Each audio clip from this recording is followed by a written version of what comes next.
good evening, my friends.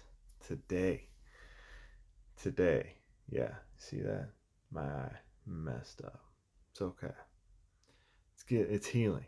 It's healing. Oh, just hurt a little bit, but it's healing, and God's good because I could be without an eye altogether. So Job 4, I want to share from this passage, and actually just really the whole theme of Job's friends that are with him.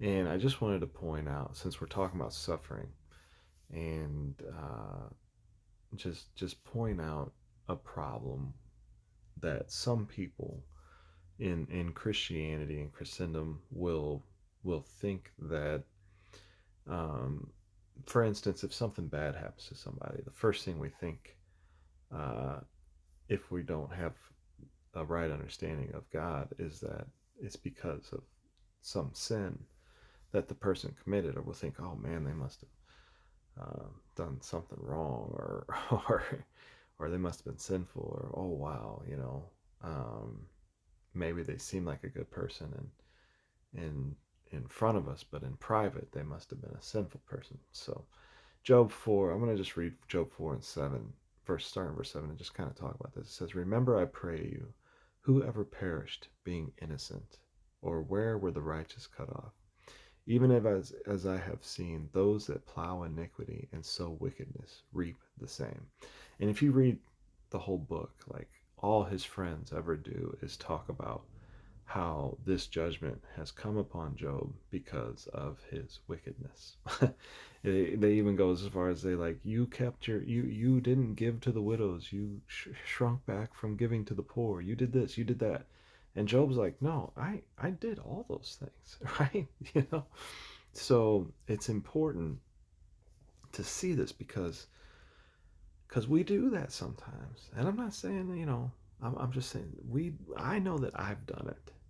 I've done it. And I remember when the Lord showed me this, like, Job's friends, all they ever did was accuse Job of what he had done to deserve this judgment that God had brought upon him. And the Lord rebukes the friends later, right? And he says, "You have not spoken to me right, like my servant Job has." And even though Job said some outlandish, crazy things, uh, he was right, because he was telling the truth. What was in his heart. He was complaining, and he was being honest and transparent with God. But Job's friends were looking at Job and just saying, "All right, well, you're obviously a sinful person." They were accusing him and condemning him, even though they were his friends. They weren't sticking up for him. So, but it wasn't because of Job's sin. I know it's hard for us to understand that, but it was because God was just proving a point.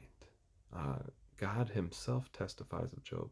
"Have you considered my servant Job, that there is none like him, who fears God and eschews evil? He is a just and upright man, perfect in all his ways." So, so what happened to Job was, I mean, was just a test, testing his faith.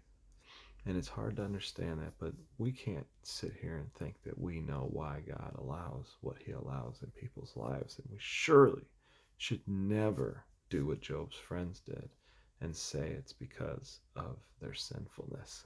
So when people are suffering, and bad things happen to good people, make sure we remember Job, and remember that bad things happen to good people for a good cause. And the end will be the same as the end was for Job, where he had this awesome revelation of who God was.